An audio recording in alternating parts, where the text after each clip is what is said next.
ప్రార్థన సమస్త సృష్టికి కారకుడు ఏంటున్న మా ప్రియ పరలోకపు తండ్రి, మరొక్క రోజులో మేము ప్రవేశించుండగా నీ కృప, నీ కనికరము, నీ దయ, నీ ప్రేమ మాకు తోడుగా నీడగా ఉన్నది కాబట్టే ప్రభా మేము ఇట్టి రీతిగా ఉంటున్నాం తండ్రి. అయా ఈ రోజులో ప్రభా ఎవరెవరైతే సంతోషం లేకుండా, సమాధానం లేకుండా, కుటుంబాల మధ్య శాంతి, సమాధానం, నెమ్మది లేకుండా ఉంటున్నారో ప్రభువా, అయా కన్నీరు చెందుచున్నారు ప్రభువా, హృదయం అంతా వేదంతో నిండిపోయి ఉంటున్నారు ప్రభువా, వారిని నీవు చూచుచున్నావు తండ్రి. వారి పక్షమై సాక్ష్యంగా నీవు ఉన్నావు తండ్రి. వారి యొక్క పరిస్థితిని మార్చు ప్రభువా.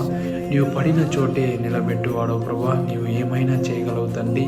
నీ నామానికి మహిమ తెచ్చుకుంటావు ప్రభువా. అట్టి రీతిగా ప్రతి ఒక్కరిని నీవు నిలబెట్టి బలపరిచి ఆశ్రయించమని నీ యొక్క సజీవమైన నామానికి స్తుతులు స్తోత్రాలు ఆరోపించుకుంటూ నా మంచి తండ్రి అయిన యేసయ్య దివ్యమైన నామం పెరట అడిగి బ్రతిమలాడి వేడుకుంటున్నాం మా పరమ తండ్రి.